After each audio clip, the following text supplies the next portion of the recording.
Love and Light. This is Healthy Talk Show for Monday, May 13th, 2019. I'm Robert. And I'm Marissa. Healthy Talk Show records live on Mondays at 8 p.m. Pacific Standard Time. That's 3 a.m. UTC over at healthytalkshow.com/live with a chat room full of smart people. So come join the conversation Monday nights.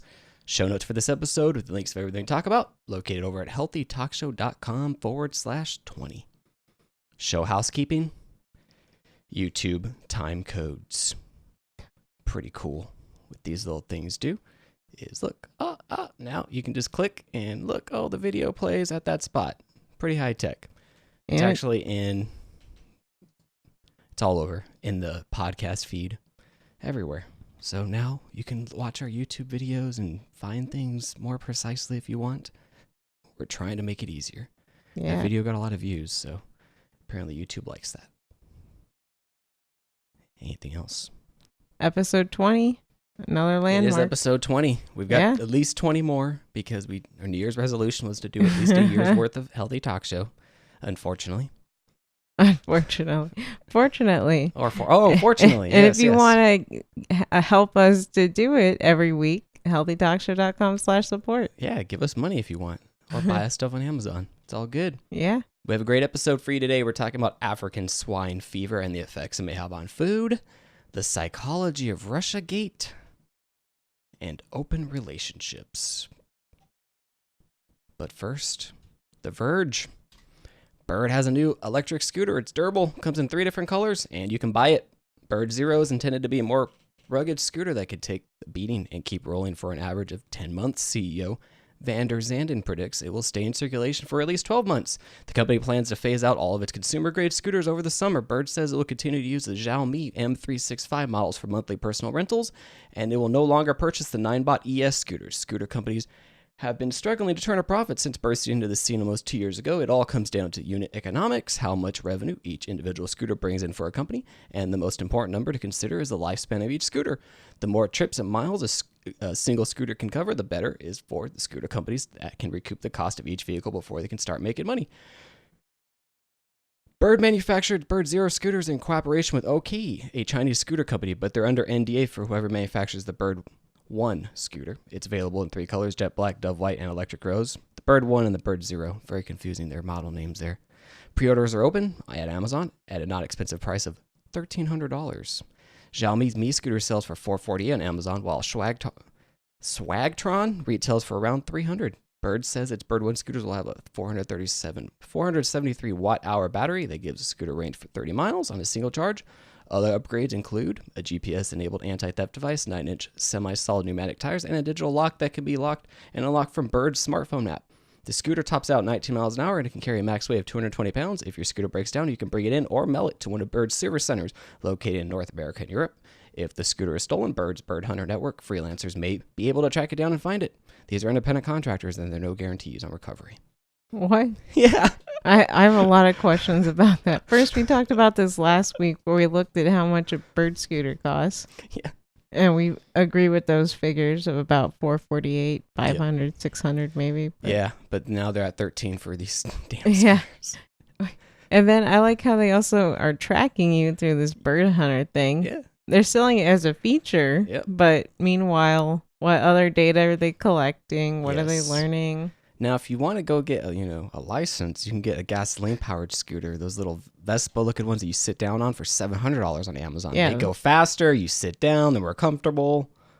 Might as well just get that then. Unless you want the... That's crazy expensive, though. That is a very expensive scooter. $1,300 for a scooter. Democracy now. Gig economy, drivers strike. Uber has built its $90 billion empire on an anti-worker model. So they're at this protest in New York, interviewed an Uber driver. Let's hear what he has to say. My name is Inder Parmar. I've been driving for Uber since 2013, and my income has been dropped but drastically, because when I was working with Uber, it was $3 a mile, and I used to get $2.60 a mile. Today I get $1.15 a mile.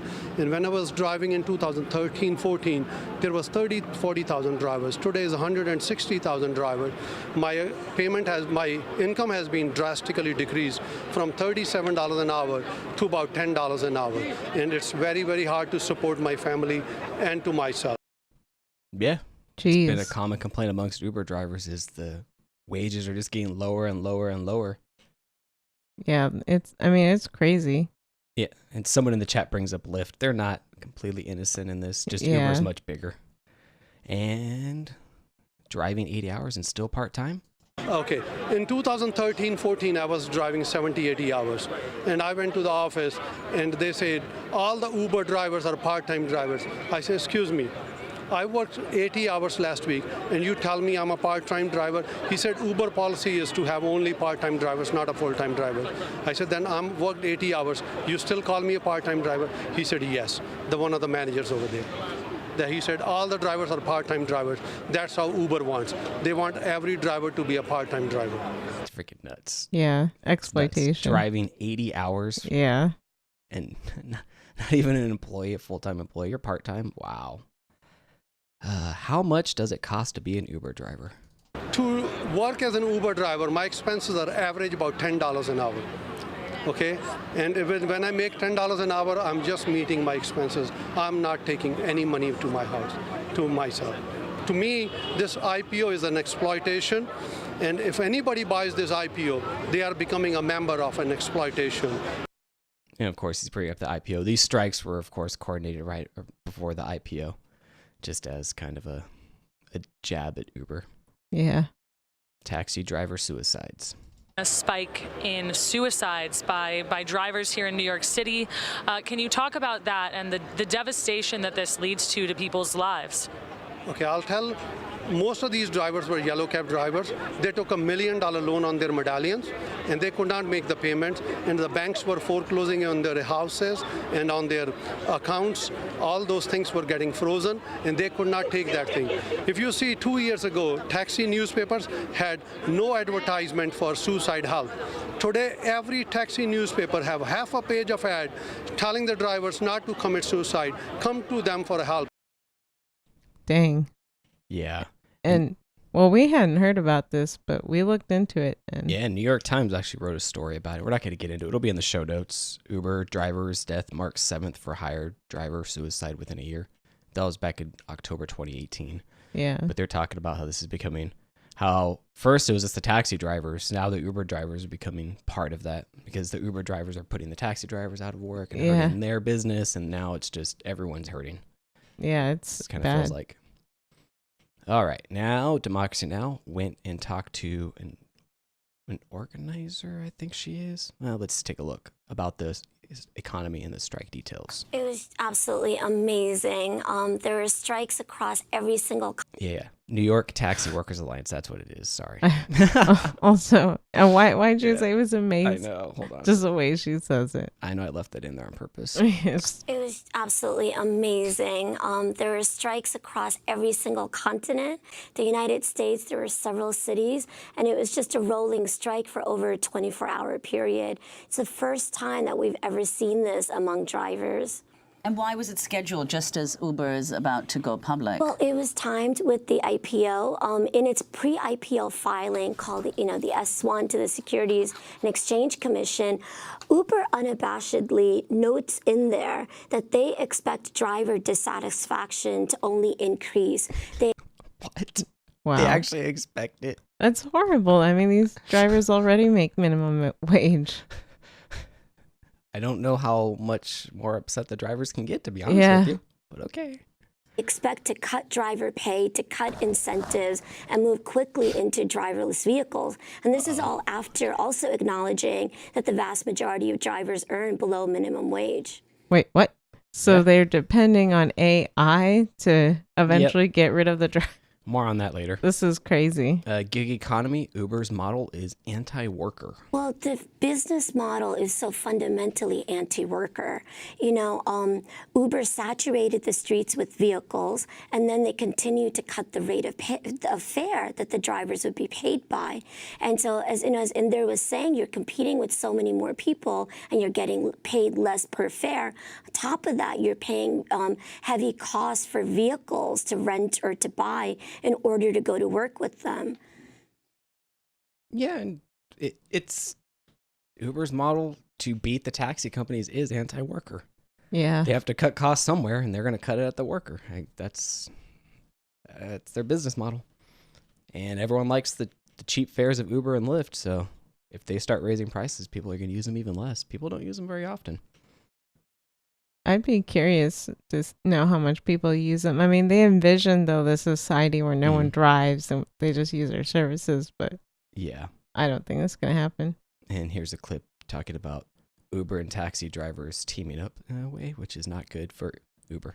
Well, in New York City, out of our 21,000 members, about 10,000 of them actually drive for Uber or Lyft. We started out as a yellow cab drivers organization back in '98, but over the past 5 years, as more of our members started to drive for Uber and Lyft, they retained the membership, and there's one of our members.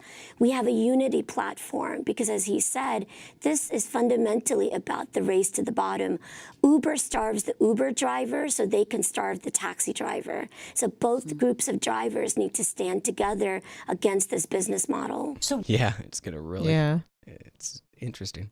Were there yellow taxi cab drivers who moved entirely to Uber, and if so, why? It's been a revolving door of desperation because in the beginning, Uber offered bonuses and promotions, $60,000 guaranteed. Federal Trade Commission investigation actually found that only 10% of the drivers ever grossed what Uber had actually promised. Uber ended up settling for a $20 million fine because of false advertising. Jeez. Uber's they have a bad record with employees. Yeah. Is that TV working for you, by the way? Oh, it is now. Should have told me. Should have said something. Oh. I always want that TV on for you. Last clip from Democracy Now! Sorry.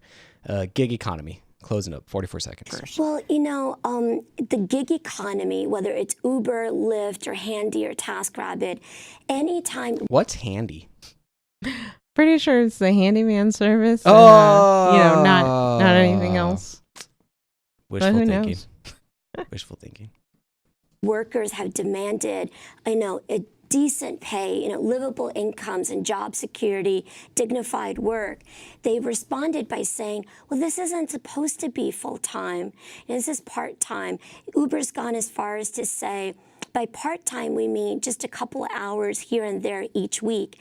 Every time we raise the bar to just get to the floor of basic employment protections, they lower the expectation of what this is actually supposed to be. When they lobby, they call it a job. Once they get the drivers in, they call it a gig. Gig economy. Yeah. It's sad. It's really depressing. Really I have is. those. The scooters fit into that. The people that are charging them, it's a gig. That's why I don't like them. Gig economy, everybody. Can we open our eyes and get away from this? And you can tell it too in the way they try to sell their business too. Oh, you're just on the way to work, and then you can pick up somebody. Yeah, like Amazon. Right. That's not how it's gonna work. It's not how work works. Yeah, it's not just one of those things. Just do it on your free time. Yeah, whenever you have free time. Because your car has to be clean and ready, and then people can tell, I think, which drivers are more or less experienced, and of course they want you to be friendly and know where you're going. Yeah, I have that website if you want to just compare Lyft and Uber. Yeah, if you'd like to do that before we go into CNBC. Yeah, just to show that, they're basically the same. So let's not demonize Uber. It's just Uber does have a lot more bookings, as you can see. Well, I will say that Lyft introduced tipping with their initial launch. But it took Uber a very long time to do that. That's true, but it's just more... Yeah, it's more of the same. More competition, lowering wages. Mm-hmm. But Lyft is growing, so there's their revenue, so revenue's increasing. But interestingly, we must remember that they're not making any money off of this business model either. So they're just depending on investors. So that's what we're kind of seeing with Uber, especially. It's investing so much money in those scooters. In the chat, you're correct. Uber does have a lot of controversies. A lot. Sexual harassment scandals from all kinds of weird stuff with Uber. So cost and expensive. So this is expensive business. And if these workers continue to demand fair wages, they're not going to be making money. Nope. And let's talk about that. CNBC, why Uber is losing money. Uber is far from making money. It reported an operating loss of $3 billion in 2018, after losing more than $4 billion the prior year. During its roadshow, Uber compared itself to Amazon as it explained its money-losing business to investors. Why I like this because they actually explain, well, why Amazon's a little different. Amazon? Because the now wildly successful company didn't make a profit for several years after it went public in 1997. But Uber isn't Amazon. For one, Amazon had little competition in the e-commerce space when it IPO'd. It also had a valuation of $438 million, compared to Uber's $75 billion. What? Yep. Uber overview, CNBC. Uber was founded as UberCab in 2009 by Garrett Camp and Travis Kalanick. The app launched in San Francisco in July 2010. It allowed users to hail, via an app, black town cars, but was still more expensive than taking a taxi. It then dropped cab from its name and launched in New York City and Paris. But in 2012, another ride-hailing company entered the market.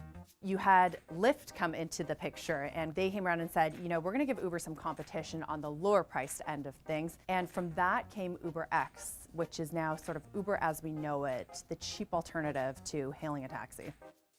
Uber now operates in 63 countries, 700 cities, and has completed over 5 billion rides. Wow. There are also more than 3 million Uber drivers worldwide. That's quite a lot of employees. Or I mean, part-time contractors. Yeah, do they want to Part-time turn into gig robots? contractors. Yeah. Robots. That's a lot of robots. Once we have 5G everywhere. Yes, AI.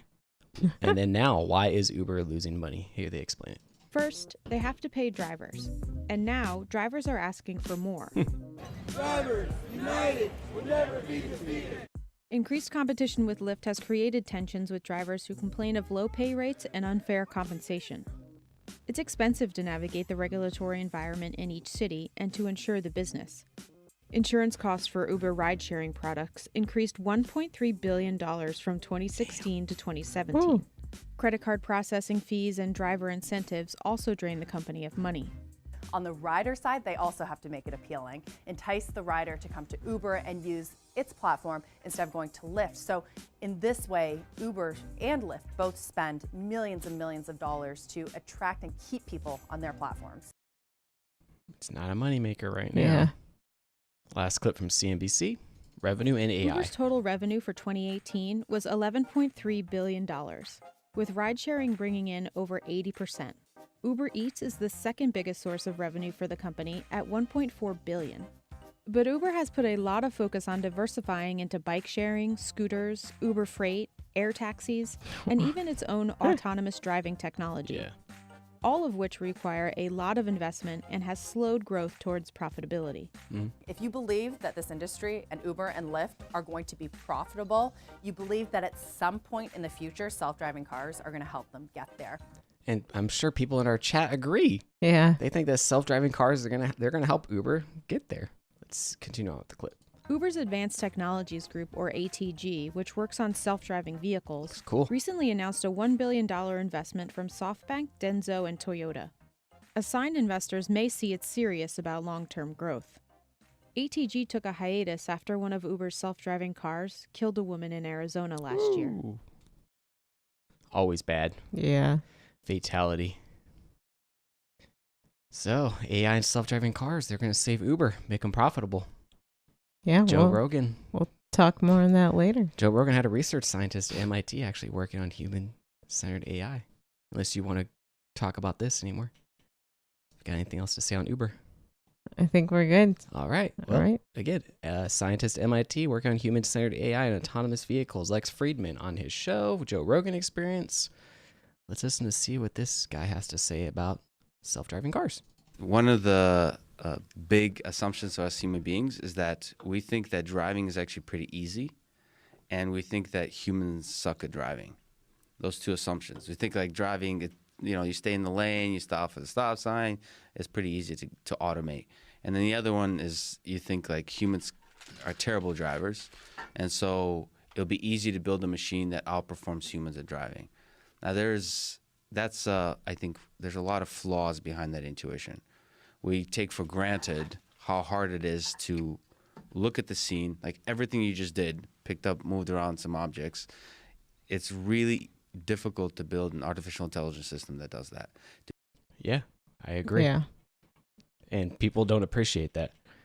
And everyone likes to say, oh, jokingly, people are bad drivers, but not really. I think they just make dumb choices. Yeah. But in the act of driving, are they actually bad at it? Well, I think, too, people would be much better drivers if they weren't distracted. Yeah.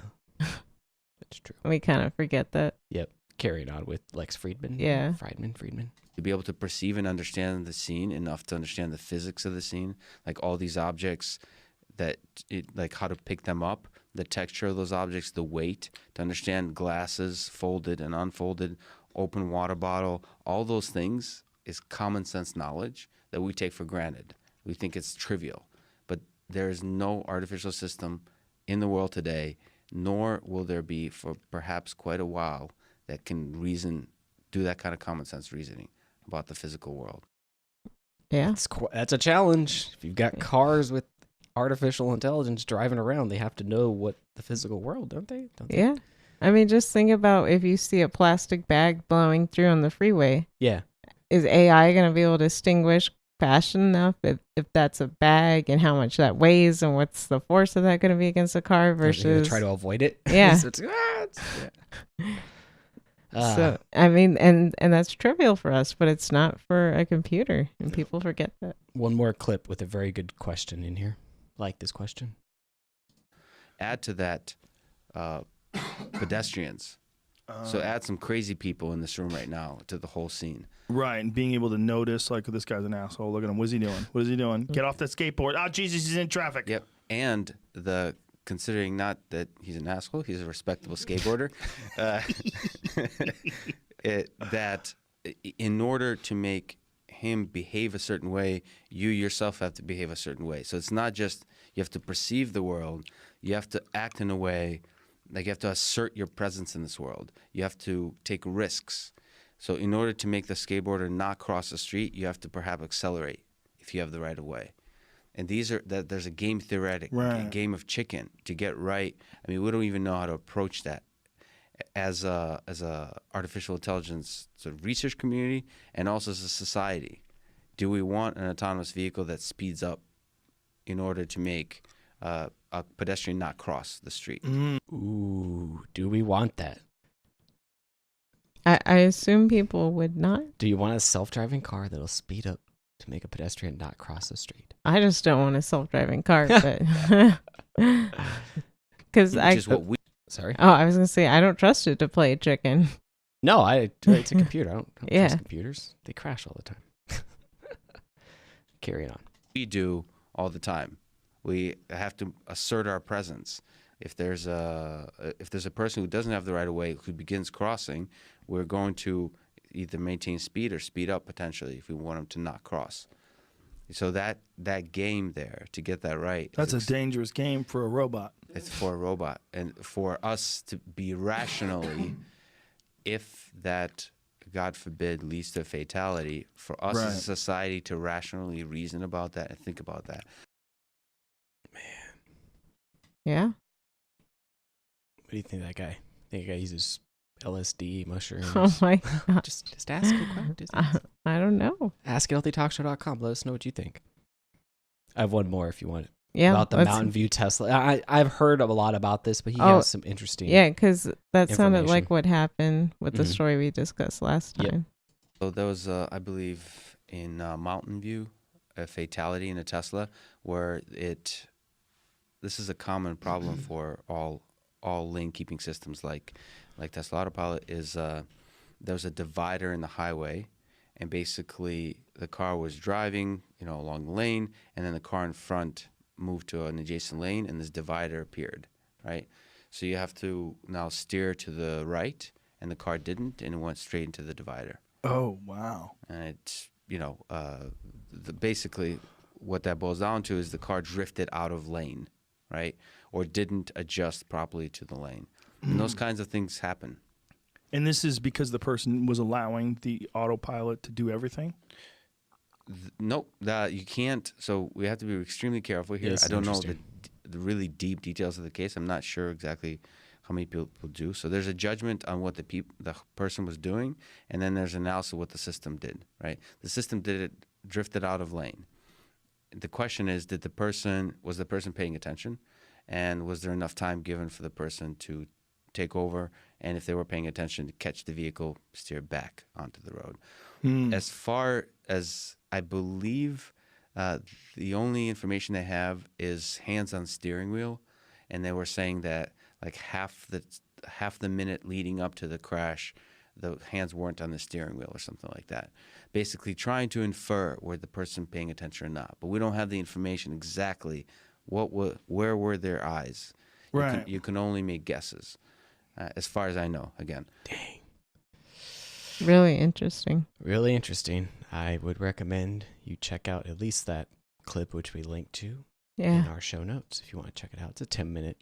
No, it was a long one. It's 30 minutes. It was a long clip.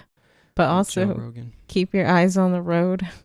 These things are not as trustworthy as we think they are. Don't think that they think like us. Don't think that they can react like a human. Can't negotiate. Yeah, like they we can't can. reason. Humans are very good at adapting and dealing with the unexpected. Yes. So we can change. We can figure out things. And I always think of too. When you think about trying to train a robot to pick up a wine glass. Yeah. It has a really hard time because it doesn't have the delicate touch. It doesn't understand the physical world like we do. No. And all this machine learning, it's not how we learn. Correct. Yeah. It's not like they're sitting robots in front of TVs and saying, okay, learn. Yeah. Moving on. The Verge. Instagram will begin blocking hashtags that return anti-vaccination misinformation. Instagram will begin hiding search results for hashtags that consistently return false information about vaccines. Instagram will effectively begin blocking access to hashtags that return misinformation designed to dissuade people from getting vaccinated. Instagram will review posts that are being removed under misinformation policies and use machine learning to understand which hashtags they are associated with. Machine learning. If a hashtag has a high proportion of misinformation, it will be blocked. Instagram also plans to introduce a pop-up message for people searching for vaccine information, linking them to high-quality information about the subject.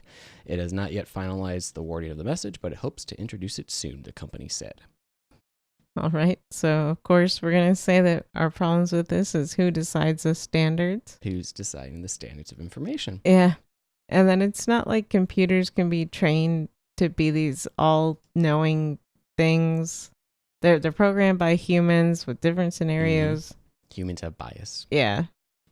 Our Instagram and Twitter, though, if you'd like to follow us, Healthy Talk Show, drop the W at the end. So it's kind of weird, but it's Twitter and Instagram. If you want to follow us, we promote things, we do things.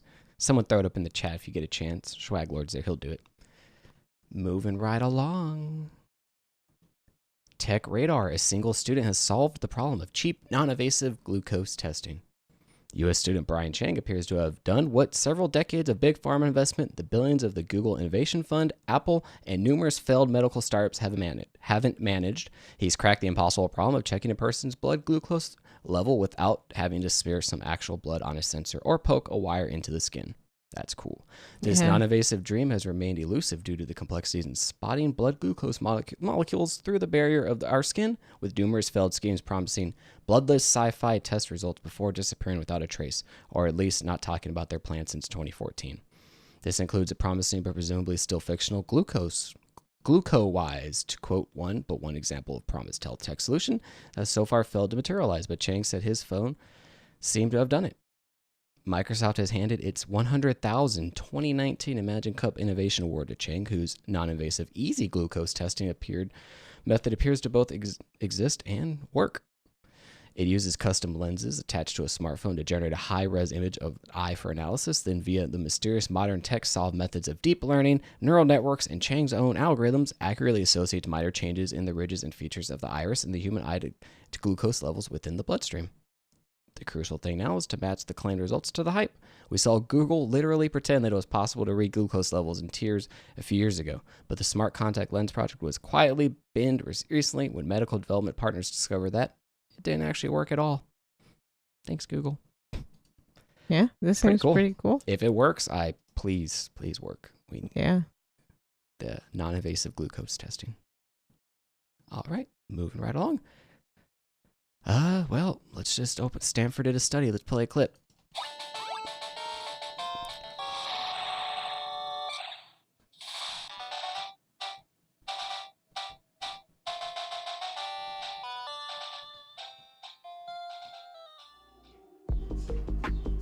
We find a big difference between people who played Pokemon in their childhood versus those who didn't.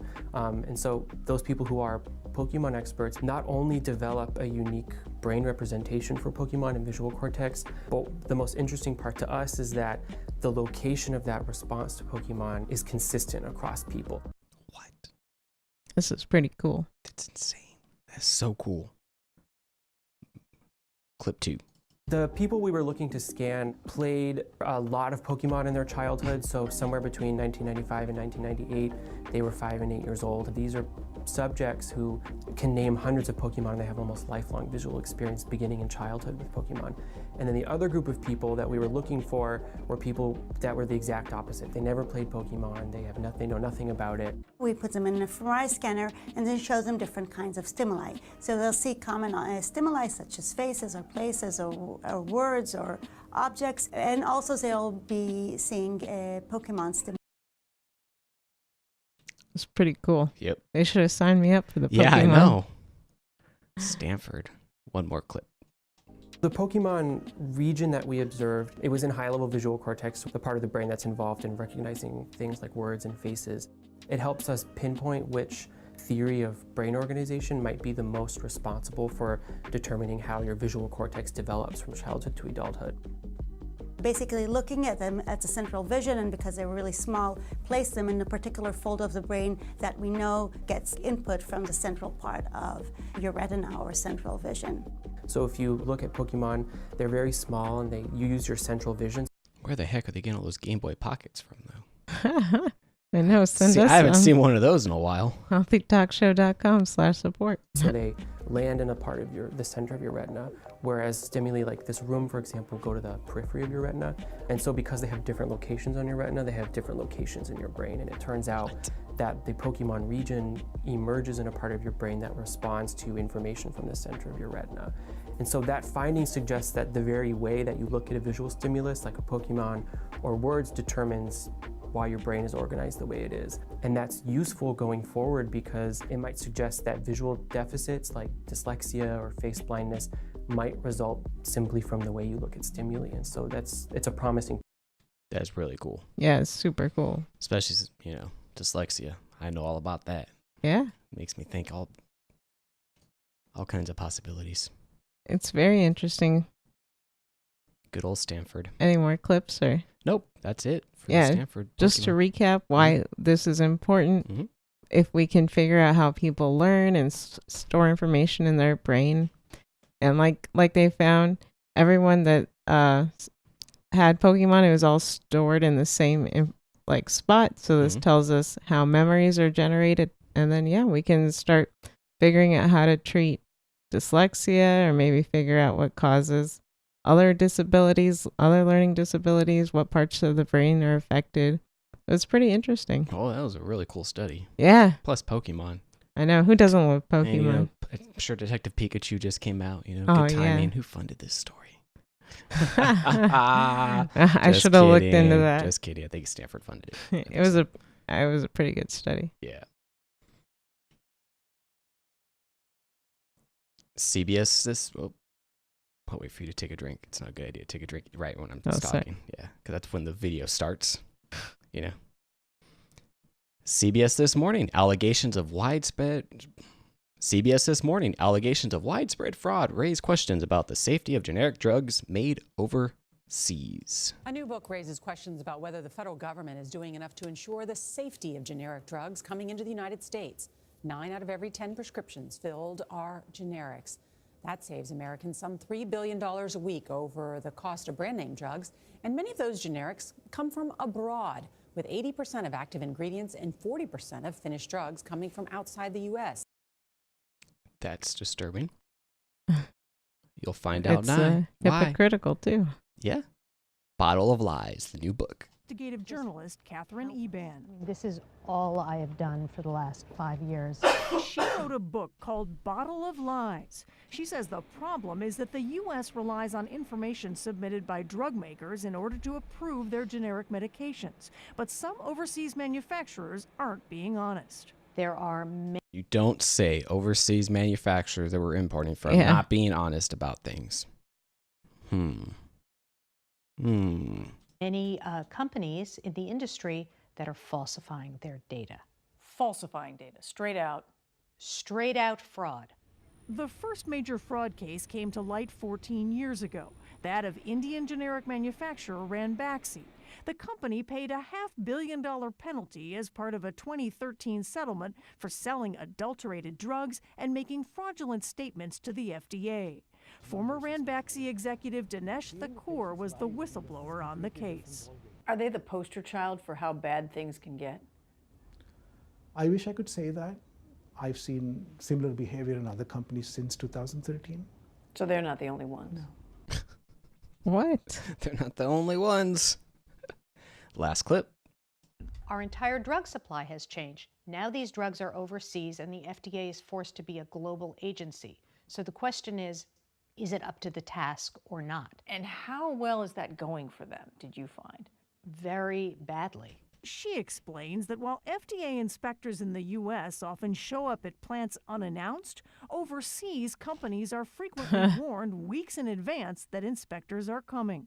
These inspections that are taking place overseas are essentially staged inspections. Staged? What do you mean by staged? They're staged by the companies. The FDA told us in a statement that it inspects all brand name and generic manufacturing facilities around the world and says it's conducted a number of unannounced inspections at foreign plants when the agency has information from a whistleblower or when the FDA is investigating a drug safety issue. But this former FDA investigator told us when he and others dug deeper into the records at those companies, they found serious problems. Did you see problems that you considered to be fraud? Reports he and other inspectors filed yes. show they found numerous generic drug makers falsifying records, covering up manufacturing problems, and attempting to hide poor test results. Jeez. Woo! But you know what I don't understand? Meanwhile, the FDA a while back was saying that we shouldn't buy Canadian drugs. Yeah, because remember how we covered that? Mm-hmm. What? Yeah. But yet. Oh yeah. And this book has been. I heard about this book last year, and I'm glad it's finally been released. So I'm hoping it gets more coverage. It's very interesting. FDA's not going to be happy. And about it doesn't make sense though, because they're obviously not testing these generic ones well. Yeah.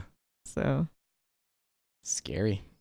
And talking about generics, CBS Evening News: generic drug companies sued by 43 states. It's an industry-wide conspiracy, and I think it answers one of the biggest questions all of us are asking, which is why are prescription drugs so expensive? And I think we know why now, because the prices of generic drugs are fixed and there's a widespread conspiracy to rig the market.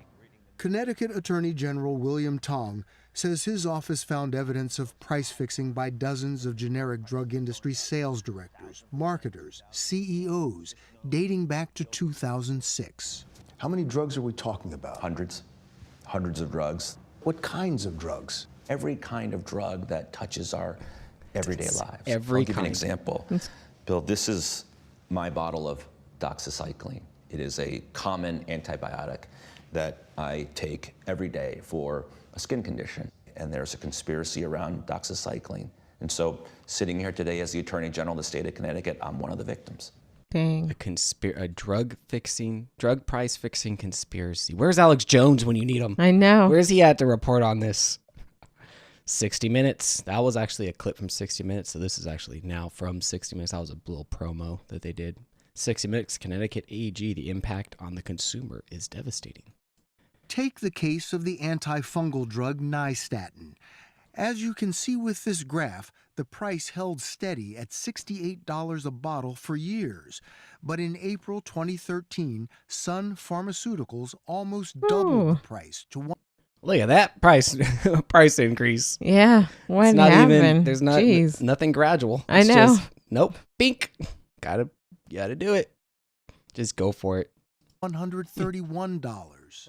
Right after the increase, there was this flurry of phone calls between Sun and competitors Heritage and Teva. So you see a phone call between Heritage and Sun Pharmaceuticals lasting over 45 minutes. After dozens of calls like this, first Teva, then Heritage followed Sun's lead and jacked up the price of nystatin to $142 a bottle. I mean, that's insane. Yeah, I am really disappointed in these people. How do they have logged phone calls? They should be using Signal. It's private. It's encrypted. Exactly in the chat. It's correct. Should have used Signal. Yes. What a bunch of amateurs. Throw these guys behind bars. I don't care. If they've been listening to Healthy Talk Show, healthytalkshow.com/support. No, I actually thought of it already. I coined that one. So we'll take 50-50 on that one, Oh, my my friend. God. Let's talk about the lawsuit. 60 minutes. The lawsuit filed Friday states Pfizer, acting through its wholly owned subsidiary and alter ego, Greenstone, entered into agreements with Teva and other competitors to allocate and divide customers and markets, and to fix and raise prices. It refers to this email from Teva as evidence. Tell Greenstone we are playing nice in the sandbox, and we will let them have the customer. Jeez. Play nice in the sandbox. What does that mean? Avoid competing with each other. Take your fair share and don't go after anything more than that. Keep the prices as high as you can. But I thought the whole point of generic drugs was to have competition and keep the price down. That's the point for us, but that's what the companies who are selling the generic drugs want to avoid. It's insane. One last clip from the Connecticut AG. Generic drug industry, largest private sector corporate cartel in history. I just like that. That the generic drug industry is the largest private sector corporate cartel in history. What is the effect of that on you, me, the average consumer? It's devastating. Again. It affects health insurance premiums and health insurance plans. It impacts Medicare and Medicaid, and it is a chain reaction that drives up the price of American healthcare to unnatural heights. Yeah. Dang. Well, I think we need to remember that these companies are not looking out for our best interests. They're trying to make a profit. Yeah. And they're obviously exploiting our need and our healthcare system. And these are the same. A lot of these companies are the same companies that make vaccines. Everybody, so let's just keep I'm just going to keep reminding people it this. Is true. Of that fact. Just you have to remember that. Keep that in the back of your mind. Yeah. Please. For your. Hey, even if vaccines are necessary, the way they're pushing them, like they definitely are. I won't even argue they're not. Yeah. They're definitely necessary. Yeah. It's just I don't need 15 of the same vaccine. Sure you do. Just so a company can make money. That's my problem. Yeah. I don't know. I'm not sure how this is going to change. Hopefully, if the drug prices are advertised, companies will be more incentivized to compete. But which they are. That's a new thing we didn't talk about. I didn't pick up that story.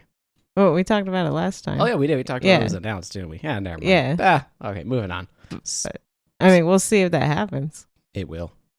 CBS this morning: sunscreen facts and fictions, breaking down the science of sun protection. A study in JAMA analyzed blood samples of 24 people who used sunscreen 4 times a day for 4 days. Researchers found levels of 4 chemical ingredients that exceeded the FDA's recommended limit. The authors cautioned that the health effect, if any, are unknown, and people should continue to apply sunscreen to protect against skin cancer. Yes. Apply sunscreen. Little history on sunscreen really quick. Sunscreen was originally FDA approved back in the 1970s as an over-the-counter drug, but it was really meant to be used to prevent sunburn. But I don't want to leave any impression that sunscreen is bad. Nope, it protects not us at from all. skin cancer, which is the #1 cancer. Thank you for saying that. Yeah. Yes, very important. But at the time when it was first approved, it was used maybe infrequently when people are on vacation. Now we use sunscreen every single day. We apply it multiple times a day for many, many years. And the science has improved to the point where we now understand that there can be systemic absorption. So the questions have been raised about what kinds of effects might this have on our endocrine system, our reproductive system, developmental, and any risk for cancer. So this study that you mentioned did show there is absorption, but that does not mean it is unsafe. It means we need further safety testing. Yes. I have conclusions, if I can go into that really quick. Yep. And relevance. In this preliminary study involving healthy volunteers, application of 4 commercially available sunscreens under maximal use conditions resulted in plasma concentrations that exceeded the threshold established by the FDA for potentially waiving some non-clinical toxicology studies for sunscreens. The systematic absorption of sunscreen ingredients support the need for further studies to determine the clinical significance of these findings. These results do not indicate that individuals should refrain from the use of sunscreen. Very important that you put on sunscreen if you're out in the sun. It's just more about more research. Yeah. Keep it up. If there is something wrong, we'll find a way around it. But also there are other sunscreens that are titanium dioxide based or zinc dioxide. Mm-hmm. Those ones are not absorbed by the bloodstream. So there's some tests that have already been done on those. Those are more like mineral based. Mm-hmm. Whereas the are they more expensive or? I don't believe so. I should have looked at that, but sorry. But the other ones are more like organic compounds. Mm-hmm. So they're probably more susceptible to be absorbed by the skin as opposed to the titanium or zinc oxides. Mm-hmm. So those ones get my seal of approval. Healthytalkshow.com/support if you want to help us out. What's the show worth to you? This next story is going to be a good one. Healthytalkshow.com/support. CGTN, Hong Kong to cool 6,000 pigs after African swine fever detected. Hong Kong will cull 6,000 pigs after African swine fever was detected in the pig at a slaughterhouse. Local authorities said the infected pig was transported from southern China's Guangdong province. Officials say hundreds of thousands of pigs have been culled in a bid to stop the spread of the disease. African swine fever cannot be transmitted to humans, but is fatal to swine species, including pigs and wild boar. Farm Journal's Tyson Foods reports strong Q2, plans for ASF impacts. All right, thanks, Cindy. African swine fever now in South Africa. The country's ag ministry reporting 2 outbreaks were detected last month. They were found in the central province of Gauteng. That's home to the city of Johannesburg and a northern province. The ASF virus has been spreading throughout parts of Europe and Asia in the past year, causing major losses to the world's largest hog herd in China.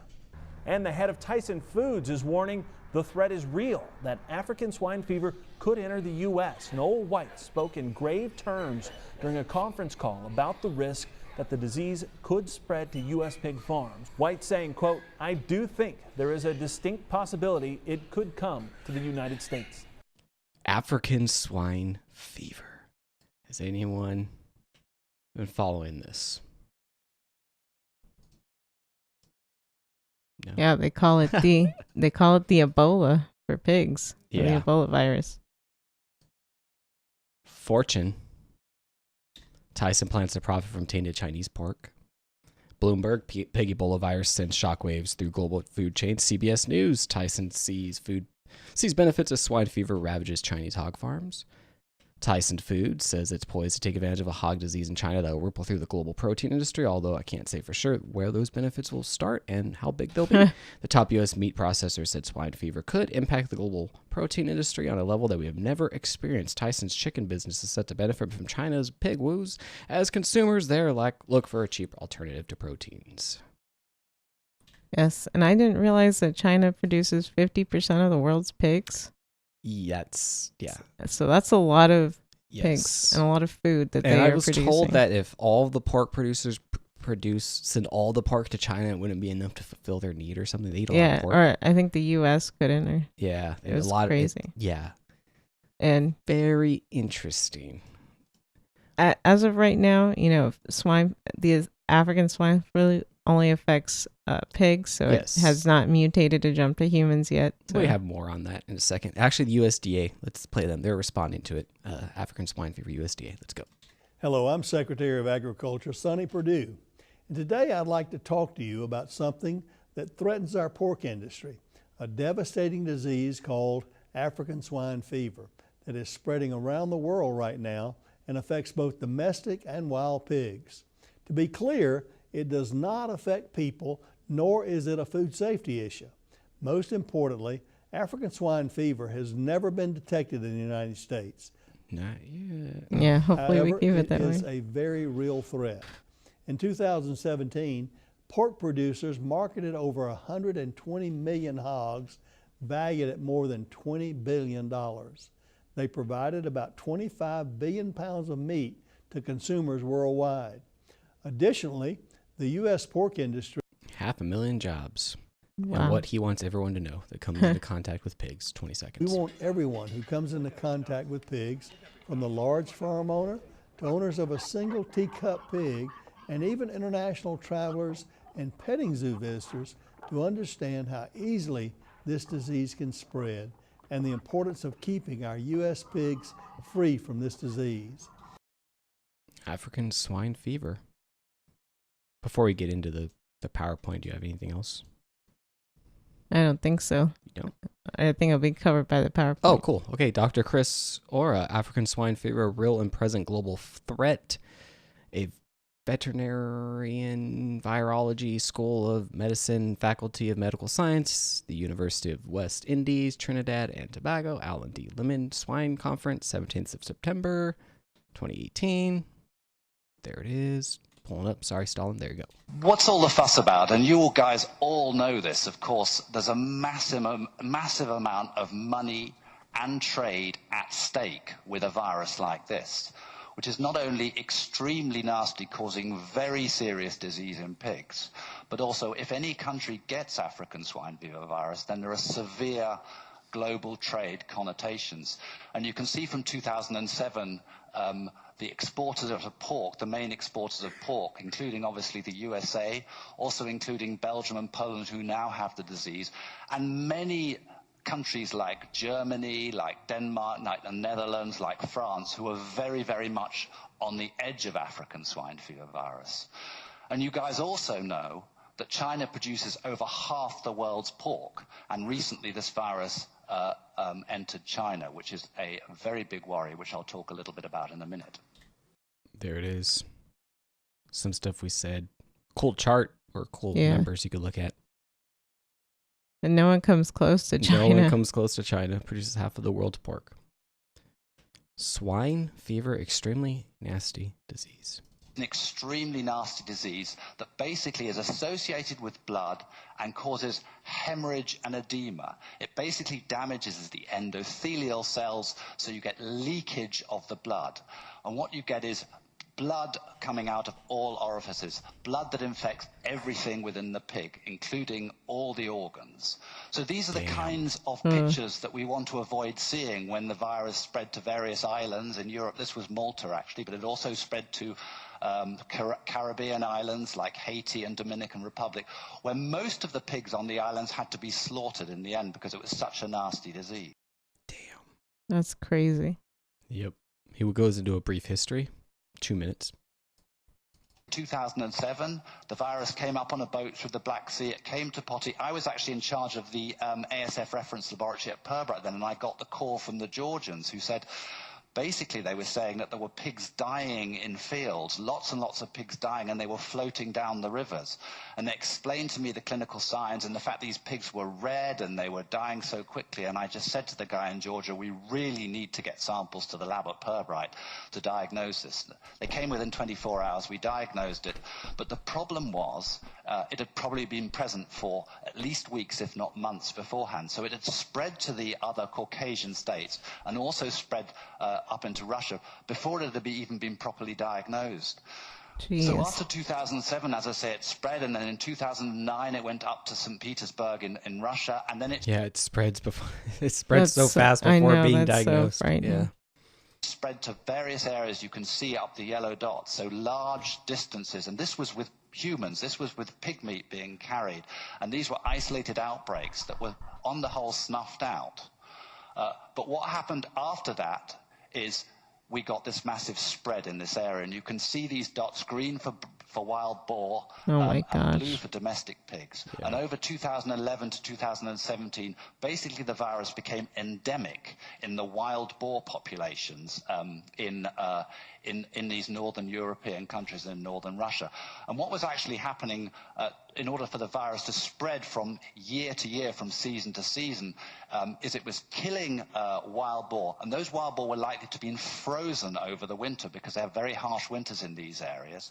And then then 3 or 4 months later, when the thaw came, those carcasses were thawed, and then they were investigated and sometimes eaten and sniffed by existing wild boar, no. and the virus continued from season to Perfectly season. preserved. So it became pretty much endemic. It was self-perpetuating in wild boar, which it still is in those areas. That's scary. Yeah. In the chat, all it takes is the right mutation to jump to humans. That is correct. Yeah. And in the end of the world, it's very possible. We better get good at that game, Pandemic. We can really start strategizing and get good at that game. Because we're not good at that game. We're not able to beat this thing. That's true. How it's spreading. We've been seeing a massive escalation of the outbreak in Europe, in Romania and moving into Bulgaria, where hundreds and hundreds of new outbreaks have been occurring in backyard pigs, especially in Romania. But also the virus has been spreading to some of the high biosecurity, intensively farmed pigs. And actually the second biggest pig farm in the whole of Europe, containing 140,000 pigs, got African swine fever virus just a few weeks ago, and they all had to be slaughtered. And they think that this probably came from the virus coming from the water coming into this farm, because people tend to dispose of pigs when they have they die of African swine fever virus in the rivers. And they think the water may have been contaminated with African swine fever virus. Jeez. Holy moly. That's crazy. And then he goes into the situation in China. China is, for so many reasons, a big worry because of the nature of the farming, the nature of the backyard farms there, the nature of the fact that the environment is very conducive to wild boar being around as well. Also critically small farms, so there's a very, very large areas infected. And as you've seen from August the 3rd all the way up to the 6th and beyond, because we've seen outbreaks all the way up to the present time that are occurring in China, this is something that is an incredible worry. And there's also quite a lot of speculation at the moment that the virus might have come in to China in the spring, so at least 3 months maybe before it was officially diagnosed. And this is an incredible worry because the same thing would have happened as happened in Georgia. The virus had spread before it had been properly diagnosed. So we think the same thing may have happened. That's really frightening for China. One last clip about China. As you can see in China in the dark red here in the top map, you can see these are areas where all the pigs are in China, and you see that these are the same areas where we're having the outbreaks. Incredible amounts of pigs in these areas. The amount of live pigs sold by these 6 provinces that were affected reached 174 million of the nationally sold live pigs in 2017. So an enormous amount of pigs at risk.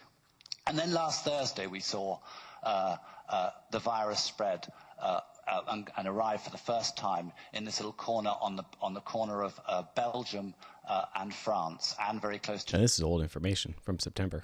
Oh, Germany man. and Luxembourg. Probably it's thought that the virus came through people again, bringing virus-contaminated products, maybe from Romania or Bulgaria, putting it down, and wild pigs getting hold of us. We don't know. We know for certain that 5 wild boar have been found to have the virus, and we know that the area where the virus is very forested, so there's a lot of wild boar around. So this is a very, very dangerous situation again. African swine fever. Are we going to have to go wild boar hunting? Yeah, maybe. Helicopter, Texas China? style. I don't know what we're going to do. We're keeping an eye on it.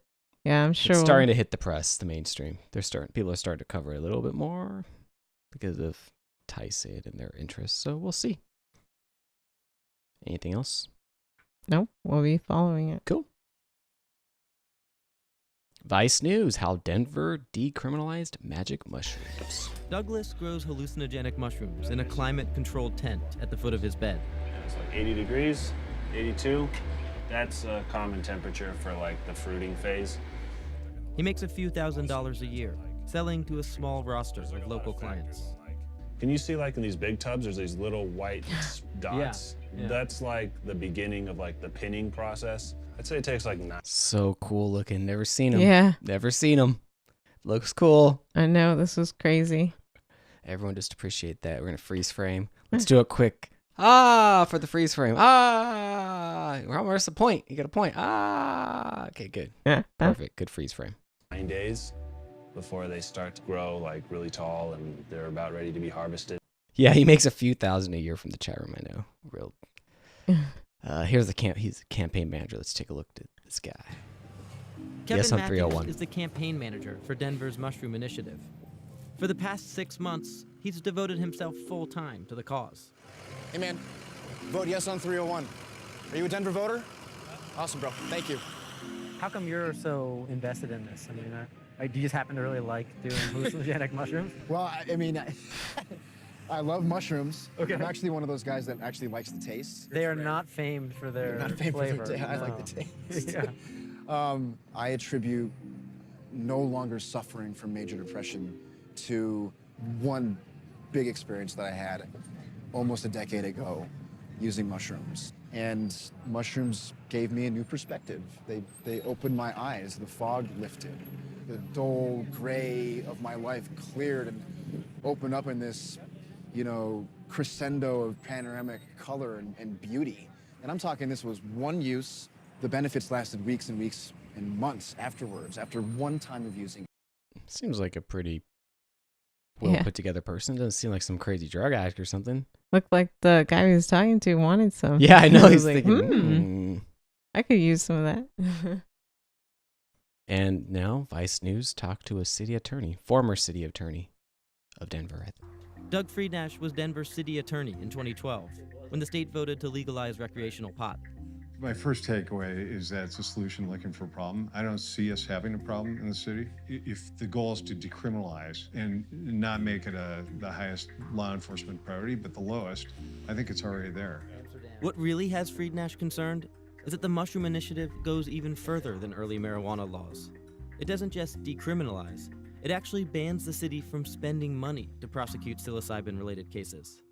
I think there are going to be some questions about, is this enforceable? And can you actually pass a law that says you can't enforce laws? Yeah, And I think that's very different than just saying it's the lowest priority. Yep, a little bit of an issue. But Measure 301 passed with 50.56% in favor to 49.44% opposition. So it passed in Denver. Yeah. Now we're going to see if it actually goes through. I'm excited. Yeah. Well, if it does pass, it'll be great for research opportunities so we can explore its therapeutic benefits. Yes, it would be great for research. Yeah. Exactly. Yes. That's my first thought. When I thought, I want to move to Denver. Yeah. To research. I mean, people swear by microdosing too, and obviously that guy spoke favorably of it. Mm-hmm. Psychology Today. Can marijuana improve the quality of your relationship? University of Buffalo and the University of Houston asked 183 heterosexual couples to participate in a 30-day diary study. Participants were recruited from Northeast region of the United States and qualified for the study if they were regular cannabis users, defined as using marijuana 2 or more times per week. During the 38-day test period, researchers asked participants to keep track of all the times they are using marijuana, as well as intimacy events via a mobile app. Intimacy events were reported each morning with the following question. At any time yesterday, did you have an interaction or a meaningful conversation with your partner that involved intimacy, love, caring, or support? The researchers then analyzed the data to see whether intimacy events coincided with marijuana use. Here's a summary of what they found. Intimacy events. Participants on average reported experiencing an intimacy event 1 out of every 2 days during the 30-day test period. Intimacy events were more likely to occur after 5 p.m. than before 5 p.m. Women reported significantly more intimacy events than men. Marijuana use. Participants on average reported using marijuana 1 out of every 2 days during the 30-day test period. Men reported significantly more marijuana use than women. Linking intimacy to marijuana use episodes. Intimacy events were significantly more likely to occur within 2 hours of marijuana use episode. This was true if both partners or if just one partner engaged in medical marijuana use. And unlike previous research on alcohol, where both partners had to drink together to reap the relationship benefits, it seems that the same benefit can be achieved with marijuana even if just one partner engages in the activity. Fun times. Yeah. Pretty interesting. What doesn't marijuana do? That's going to be the problem with marijuana. Yeah. If it starts getting marketed as a cure-all for everything, which it already is, we're going to run into issues. Yeah. And of course, this is just correlation, but again, maybe we can do more studies, maybe try to figure out exactly why that might be and look into more factors. Yep.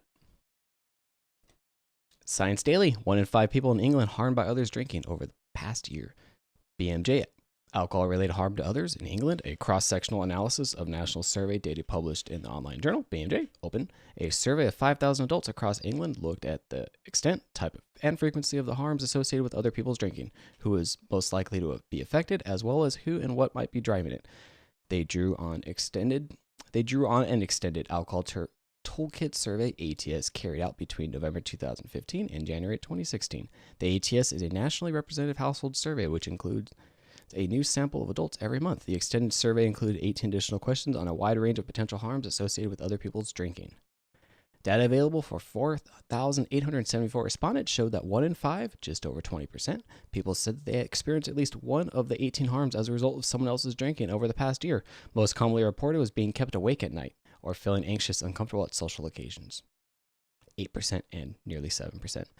Around 1 in 20 said they had experienced violence, aggression, physically threatened or hurt, or forced pressured into sex. 1 in 5 respondents who reported having been forced to pressure into something sexual said it was at the hands of a stranger, but the most commonly cited perpetrator was cohabiting partner, 23%, rising to almost 40% when including partners who live somewhere else. While most harms were experienced less than monthly, 75%, around 5% were experienced daily or near daily.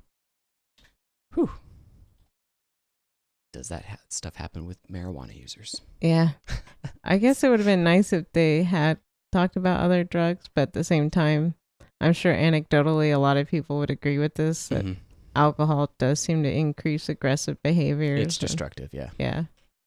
I would agree with that too. I think people kind of know that. Yeah, they know it, but nobody wants to admit it. Yeah. Because everyone likes to drink. But it was also interesting too what they were talking about. I found that interesting with the cohabiting partner kind of forcing people into things that makes I don't want to know what goes on behind other people's closed doors. Drink a little less. Yeah. Maybe smoke a little more. Maybe do some mushrooms if you're in Colorado. Science Daily. Coffee. How many cups are too much to drink a day? Investigating the association of long-term coffee consumption and cardiovascular disease, researchers Dr. Ang Zhu, Professor Elena Hypun of the Australian Centre for Precision Health say their research confirms the point at which excess caffeine can cause high blood pressure, a precursor to heart disease. This is the first time an upper limit has been placed on safe coffee consumption and cardiovascular health. In order to maintain a healthy heart and healthy blood pressure, people must limit their coffees to fewer than 6 cups a day. Based on our data, 6 was the tipping point where caffeine started to negatively affect cardiovascular risk. Well, that makes me feel better. Yeah, we don't drink 6 cups of coffee a day. Yeah, I think we do maybe 3. About 3 or 4, maybe 4. Yeah. But we don't even do that much coffee. We do more creamer, more of the hemp milk. That's true. So. But yeah, I think people also were kind of aware of this, that caffeine is a stimulant, so you don't obviously want too much of a stimulant, increasing your heart rate. If your heart beats really fast after your drink, stop drinking the coffee. Yeah, drink some water. Yeah, drink some water. That's the best cure for caffeine, though, luckily. Yes. Is just drink a lot of water, flush it out of your system.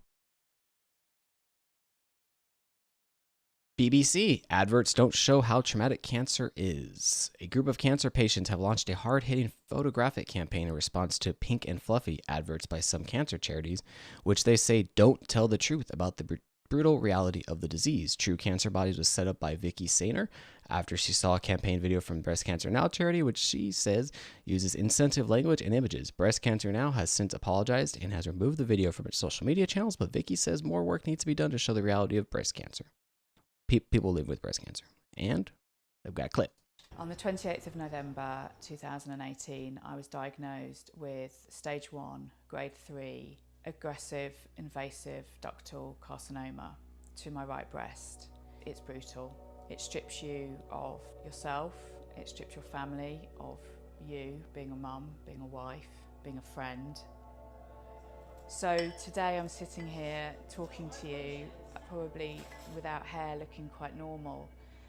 But when my steroids and all the drugs that they give you to suppress your body, to absorb the chemo, when they leave your system, you're in no man's land and you literally don't know where you are from one day to the next. I had no idea of how traumatic it is, and I don't feel the truth is given to the public as to how much it changes your life.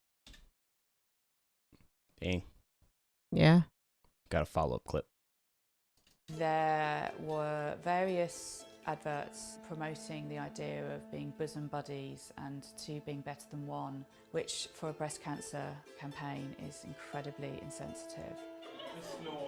We wanted to reflect what true cancer bodies look like. The photo shoot that we did, we started with t-shirts on, with our headscarves on, with our wigs on, and as the day progressed we felt brave enough that we wanted to show the reality, and I think that we portrayed that in quite a beautiful way. Interestingly, since launching the campaign, we've had quite a lot of people offended that we are showing our scars and that offended that we are showing cancer how it is, and they said, I don't want to see that. I don't want to look at that. But it's reality, and 1 in 2 of us are going to get it. If we're more aware of our bodies and we don't live with this idea that it won't happen to us, then the earlier that you are treated, you have a much, much better chance of survival. Very interesting. Yeah. And I think that would work better for breast cancer awareness and to encourage women to get checked more frequently. Or she had a good point about the slogan right Yeah. away. The two better than what? Oh, That's very insensitive. Moving on. Oh, but well, before though, Yep. she does bring up a very interesting point though, that no one really does talk about how ugly it is unless you've seen it firsthand yourself in a loved one. But Yep. I think that's also good if we start normalizing what bodies really look like. You know, on Instagram, you're always looking at the perfect body, but real bodies go through scars and get damage. That's life. Yep. Back to Instagram and the augmented reality. Yeah. And Snapchat and all those filters and everything. They're not real life. Euronews. Biodegradable bags are not truly biodegradable, a new study says. The most surprising result of this research was knowing that not one of the bags could completely vanish or completely degrade in all of the environments. And particularly in the soil and the marine environment, some of the bags could still hold a full bag of shopping. So a full bag of shopping that we typically expect to get on a day-to-day basis. I hope that this research can teach people like you and me to have a look at the label and think, is this doing what it says it will do? Is it actually biodegradable? Is it compostable? And it really opens our eyes that some things can be labelled in a way that we just need to take greater care of understanding. Very interesting. I thought this study was a little strange, actually. Okay. Because, first of all, they kind of set it up for failure because it's been well documented that these that bags don't decompose very rapidly in water. I'm not exactly sure why, but and also these OXO bags specifically, they were designed to decompose in the normal conditions found, like if they were left floating around, so exposed to air, exposed to the elements, the sun. And then she didn't test all the biodegradable bags out there. Well, she did test one plant-based one, and I think that one decomposed within products, a few months. But and then one made from oyster shells. Yeah. But there are a lot of different biodegradable bags that they could have tested as well to compare those. Yeah, she only did 5. Yeah, because the OXO ones, they're kind of like traditional bags, but they have different chemicals in them that are supposed to make them break down, but they're still petroleum based, where other biodegradable bags are made from cellulose and other plant materials, and those are supposed to degrade a lot faster. Yeah. Interesting. And then it was interesting too because the OXO bags are rated for about 2 to 3 years, and that's what they studied them for. So I don't know. I thought it was a little misleading, but it's still very interesting. Very interesting study.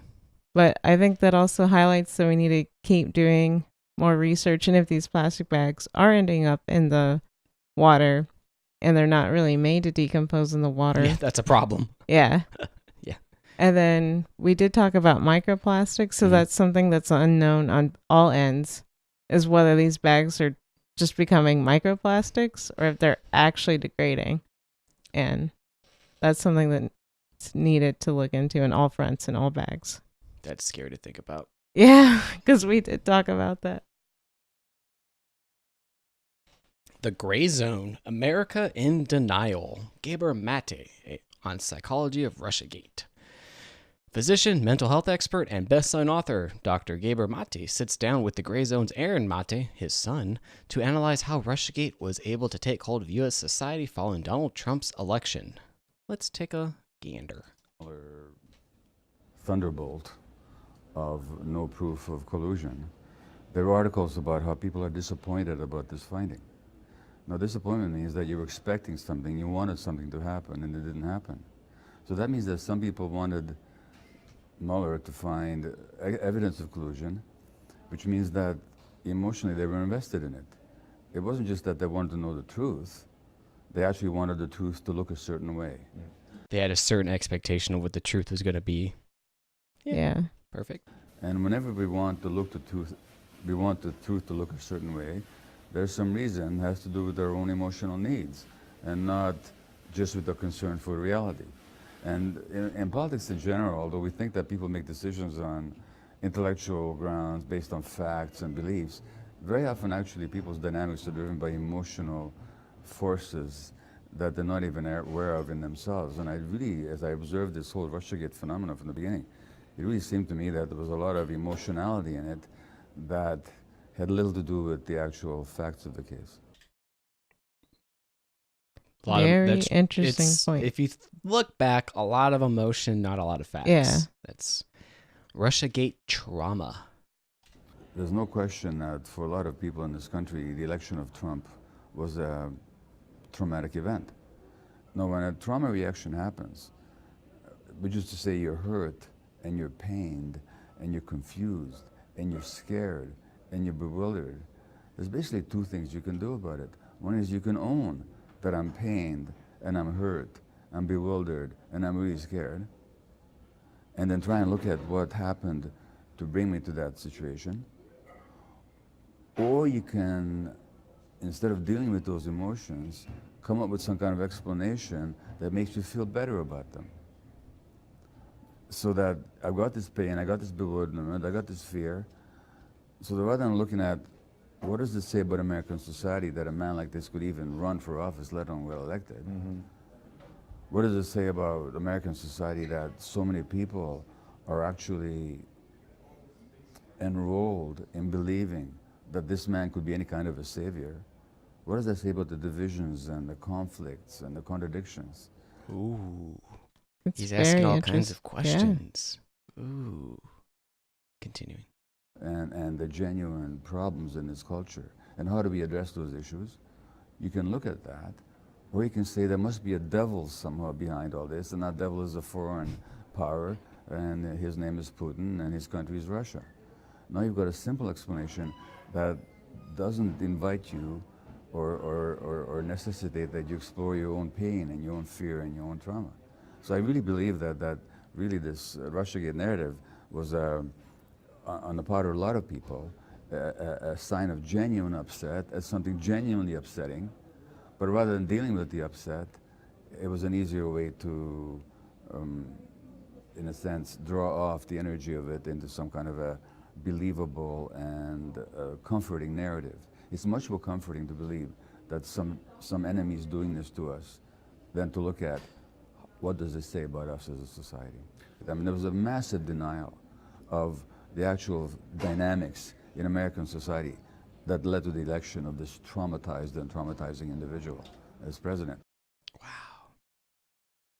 Yeah. Interesting. And So also, he's- everyone's traumatized. yeah, I didn't realize that Trump was traumatized. Well, that sets me up.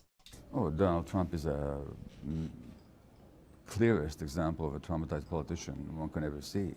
He's in denial of reality all the time. He is self-aggrandizing. His fundamental self-concept is that of a nobody. So he has to make himself huge and big all the time and keep proving to the world how powerful and smart, what kind of degrees he's got and how smart he is. And all. It's a compensation for a terrible self-image. He can't pay attention to anything, which means that his brain is too scattered because it was too painful for him to pay attention. What does this all come down to? The childhood that we know that he had. in the home of a dictatorial, child-disparaging father, and a very weak Fred Trump, his father, yeah. and who demeaned his children mercilessly. One of Trump's brothers dragged himself to death, and Trump compensates for all that by trying to make himself as big and powerful and successful as possible. I mean, it's a clear trauma example. I'm not saying this to invite sympathy for Trump's politics. I'm just describing that that's who the man is. And the fact that such a traumatized individual can be elected to the position of what they call the most powerful person in the world speaks to a traumatized society. Wow. Traumatized society votes for the traumatized president. It's very interesting. Also, I didn't know that about Trump's brothers. Yeah, brother. Yeah. Trump does not drink alcohol. I did not know that either. And like individuals can be in denial, a society can be in denial. So this society is deeply in denial about its own trauma, and particularly, in this case, about the trauma of that election. Interesting. Yeah. One last clip rounding us off. Dealing with trauma. One way to deal with trauma is denial of it. The other way is to project onto other people things you don't like about yourself.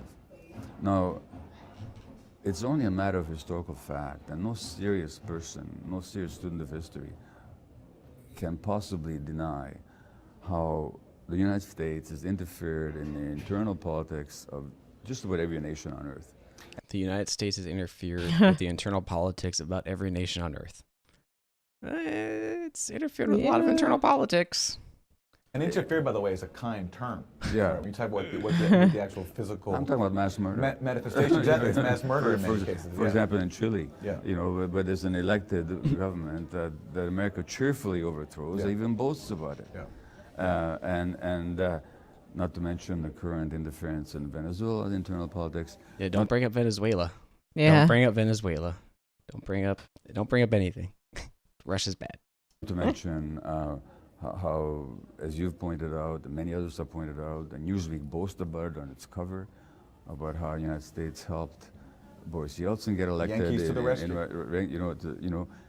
So even if it's true what the Russians have, even if it's the worst thing that's alleged about the Russians is true, it's not even one minuscule proportion of what America's public acknowledged it has done all around the world. And so this rage that we project then, and this bad guy image that we project onto the Russians, it's simply a mirror, a very inadequate mirror, of what America publicly and openly and repeatedly does all around the world. Now, you may think that's a good thing to do. I'm not arguing about that. I'm not arguing politics. All I'm saying is projection is when we project onto somebody else the things that we do ourselves. Beautifully said. Very interesting. I really enjoyed that. I hope we can talk more about this later. So email us, ask@healthytalkshow.com, because what he said was kind of really meta.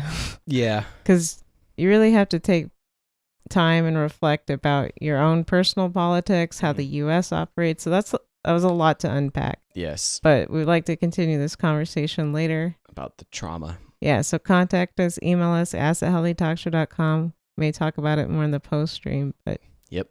All I'll say is, this is why we got to be kinder to one another. We all have our traumas, and I don't think we ever stopped campaigning from the last election. We're already gearing up for the next one, but we just need to love each other. Yep. Reconnect. Love and light. Yes, remember that we're all humans, whether we're blue or red. Mm-hmm. Doesn't matter. Let's all have crazy sex. Does that lead into our next story? Mm-hmm. Newsweek. Penis enlargements are ineffective and risky. Leave men at mercy of charlatans, study finds. Systematic review of surgical and non-surgical interventions in normal men complaining of small penis size. The team looked at 17 existing studies on 21 procedures marketed as extender treatments, including non-surgical approaches like vacuum devices and injectables. Surgeries including grafting fat onto the genitalia and suspensory ligament incision, where the cut is made above the band tissue that attaches the organ to the pubic bone. A total of 1,192 men who had healthy penises were involved in the study. While some men said they saw a significant increase in their penis size, many experienced complications, the study revealed. Yeesh. The vast majority of serious of series reported normal penile size. Among non-surgical treatments, extenders increased flaccid length, but by less than 2 centimeters. Injectables increased girth, but were associated with high complication rate, and vacuum devices did not increase size. Surgical interventions included suspensory ligament incision, the most commonly used method, tissue grafting, flaps, and penile disassembly. Some men reported a significant size increase, however, complications were not infrequent, and none of the techniques was externally validated. When provided, counseling was effective, with the majority of men coming to understand their penis was normal and unwilling to undergo any further treatment. Yeah, this is so unhealthy that men feel so worried about their penis size. Penis thing? Yeah. I've listened to sexologists for years. They all say the same thing. Men are super insecure about their penises, and they have nothing to be insecure about. The penis is fine. If you it's about foreplay too, and the connection, not just how big a penis is, and it's how you use it. Also, there are other ways to pleasure people. Yep. Foreplay is great. Mouth, fingers, toys, plenty of options. Foreplay should begin after the last time you had sex. Whoa. So the foreplay starts as soon as you're done, you getting the clothes on, smack the butt. Grab something. If you want some relationship advice, ask healthytalkshow.com. Yeah, the Love Dr. Robert is here. I will help the world. I will help the world. I will. I'm going to try my best.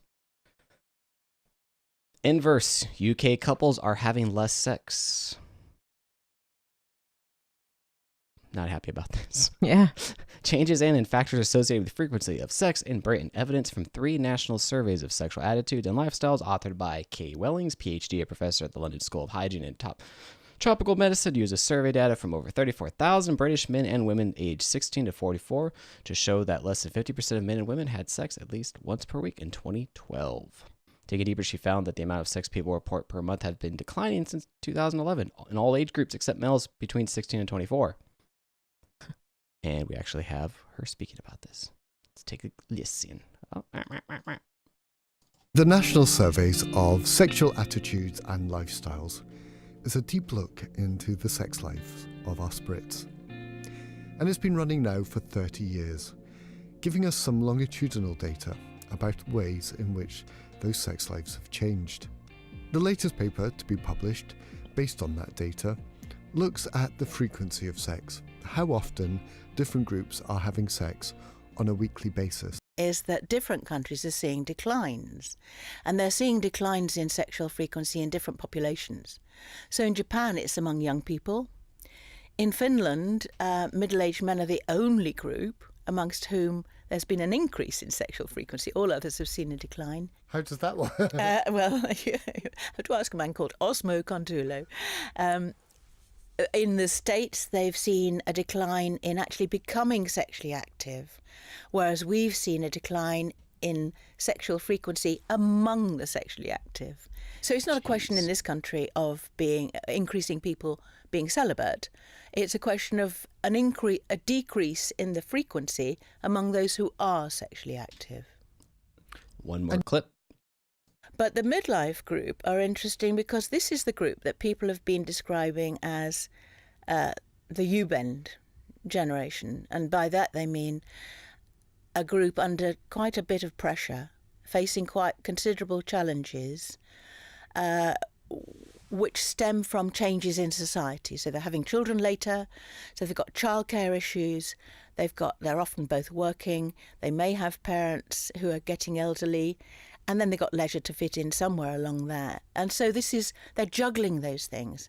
And it's called the U-bend, or the sandwich generation, U-bend being the dip that people have found between happiness in youth, a slight dip in midlife, and then happiness, satisfaction with life, rises again at 60 apparently. So this group, these midlifers are pressurised. And when we did some qualitative work amongst midlife women, and we were expecting all sorts of issues to come up, these were midlife women who'd reported not being entirely satisfied with their sex lives. The most frequent theme that came up was exhaustion. The women went to bed, they said, to go to sleep. They were exhausted. Screens in the room kill the sex life. Yeah. Well, it's good that you bring that up because I'm really not sure why we're seeing such drops across, all countries. Like you mentioned, it's falling in everywhere. The rates of sex, and the only conclusion they can kind of derive is our technology is making us so busy we're forgetting to focus on what's important. Yeah. And what's important is building those connections, and sex is really important to your mental health too. Yeah. And we're not making those same connections. We're all isolated with our phones. Good for your relationship. Yes. It brings you closer to whoever you're with, theoretically, usually. Yeah. Assuming. It's good for stress. Yeah, it's great stress relief. It's a great workout. Yeah. You really need to make time for sex. Make time for Yeah, sex. it's serious. You can put it on the calendar if you need to. No, really yeah. can. It sounds unromantic, and I personally am not a fan of the idea. But if you got to do it, if you live by a calendar or a schedule, put it on the damn calendar. Yeah. You need to be having sex. Yeah. You need to Just be having sex. Put yourself in bed a little bit earlier.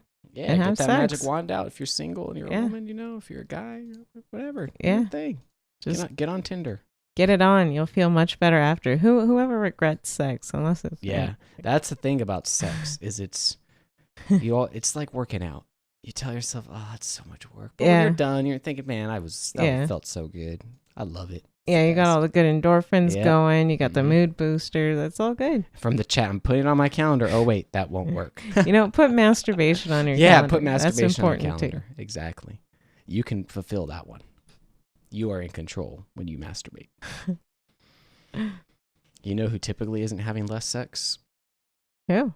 People in open relationships. Oh. Inverse open relationships. Study reveals why adults want it more. The study, Open Relationship Prevalence, Characteristics, and Correlates in a nationally representative sample of Canadian adults, is the first to provide a reliable report on how common open relationships are outside of the U.S.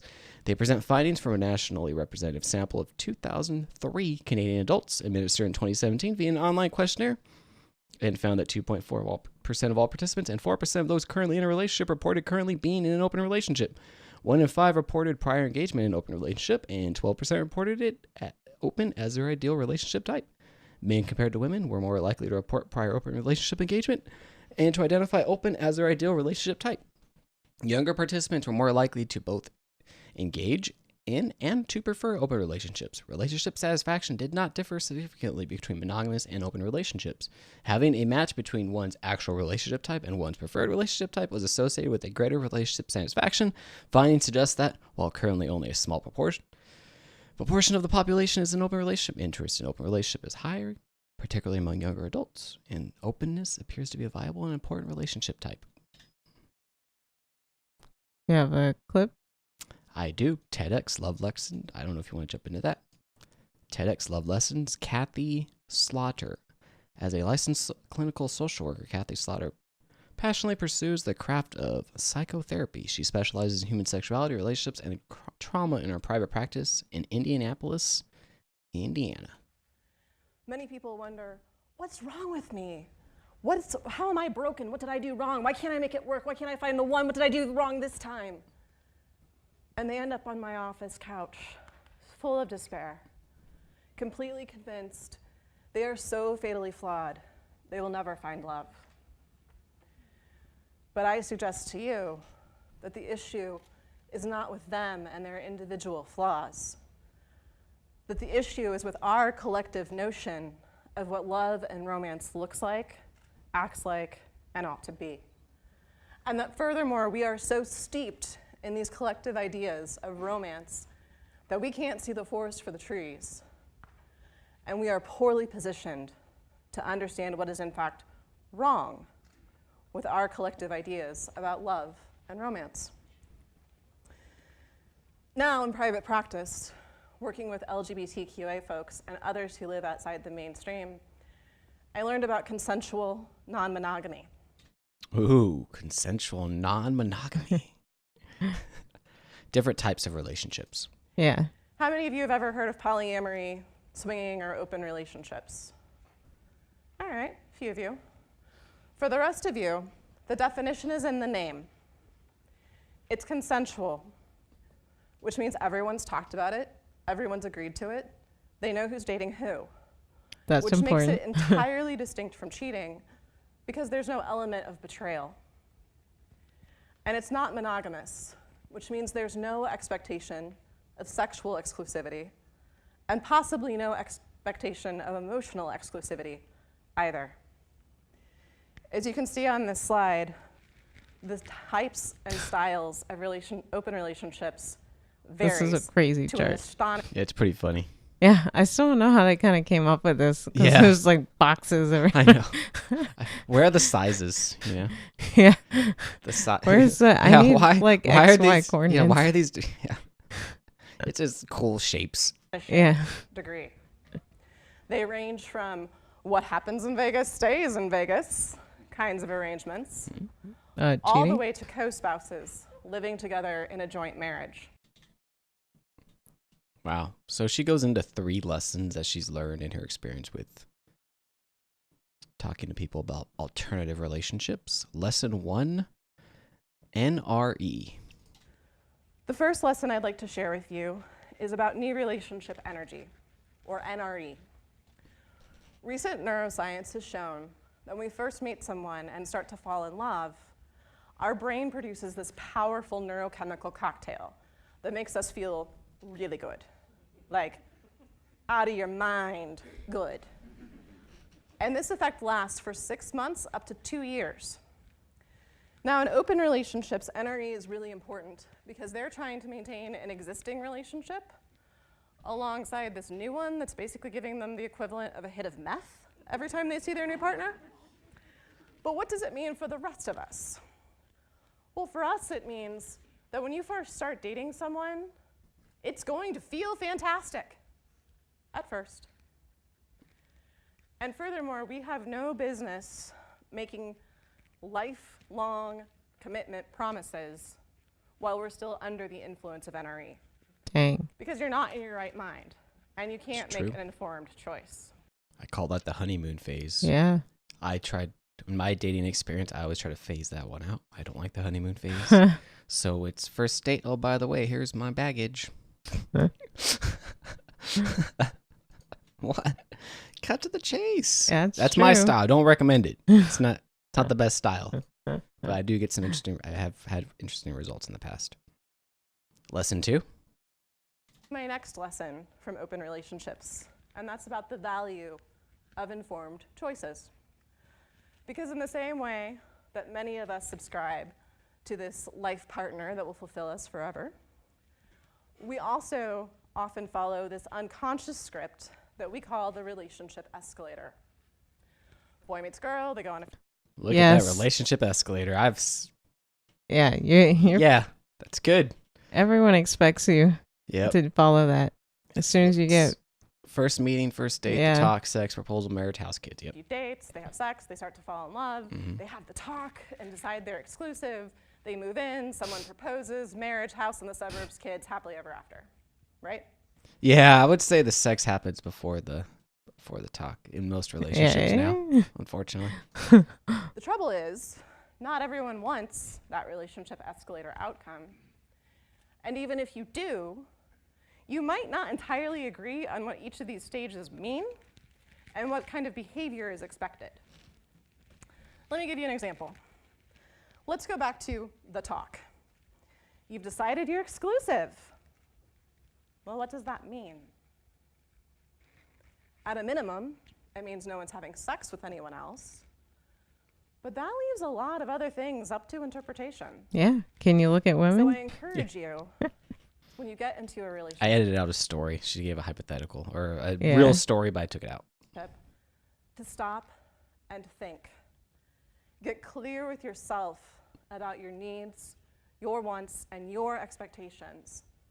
And then go and talk directly to your partner about what you're looking for from love and romance so that you can make sure you're both truly on the same page, not blindly riding the relationship escalator all the way to the top. I like that. Not That's blindly riding the escalator. It's communication. Yeah. It's the same. But that's the other problem with society. Is society gives you this one idea of what a relationship should look like, Mhm. but that doesn't necessarily work for everyone. Well, the issue that I've found in past relationships is when you have that standard, you're always comparing yourself to it. Yeah, that's also true. Their wedding was so much nicer. We have to have why do we need a wedding? Or they're popping out babies. Yeah, I need to pop out babies. Yeah. Oh, they just bought a house. Why aren't we buying a house? But yeah, society's traumatized. Yeah, That's it's why they true. elected Donald Trump. Yeah, but that's also why maybe we need to explore other types of relationships, and we're Maybe. talking about how everyone's so stressed and they can't afford to support themselves. And Yeah. maybe there's other There's arrangements. not enough time for sex. So maybe Yeah. just having a buddy that you could trust. Yeah. Stop by their house, have sex with them. Yeah, watch there's some nothing Netflix, wrong with Netflix that. and chill. It's all good. Just as long as you're open and you're communicating your Consenting. needs. Yes. And your Honesty. expectations. Yes. Last lesson. And now we come to my last lesson for today from open relationships. And I am not about to tell you that you should be so open-minded your partner can have sex with whoever they want. Well. Why not? I am about to tell you about the importance of outside interests and hobbies in your romance, in your relationships. Relationship expert Esther Perel tells us that the erotic energy in a relationship comes from the distance and the differences between us and the one we love. That the energy is born in that gap between you and your partner and your desire to close it and to be intimate. Now, if your partner is attached to your hip all the time, there is no distance and there will be no erotic charge. So when your boy wants to go play poker or your girl wants to go have some drinks with her friends, keep in mind that that time apart is good for you, it's good for them, and it's good for your relationship. In short, outside friendships, outside hobbies, outside interests are not a threat. That's right. What kind of friends is she talking about? You know? Well, that's true. Not always a threat. That's ask at healthytalkshow.com. You will be surprised how many jealous people are out there. Yeah. I was going to say that, people sometimes need to self-reflect as to why they don't want to be in open relationships or why that is so threatening. Yeah. People need to figure out what they want and just make that clear. Yeah. But people are also very jealous and yeah. And then what happens, we've had people come to us where they want the relationship to be open and their partner doesn't. And what do you do then? Well, follow your dreams. Do what you I don't know, you have to compromise or something. Either you guys can share a partner or not, or I don't know. Yeah. But again, that goes into you should communicate up front of what you're expecting in the relationship, because sometimes we hear from people that have been married that they wanted something else. Yep. And it's a little too late. Yeah. And then that's rough because now you're stuck in a marriage with your escalator kids and it's rough. It is. Well, everyone needs therapy and self-reflection. Yes. And meditation. And more sex. Definitely. Thanks for tuning in. Reach out to us. Ask at healthytalkshow.com, Instagram and Twitter, Healthy Talk Show. Drop the W. Leave us a voicemail at 509-878-3229 and healthytalkshow.com/Discord. Love and light. Love and light.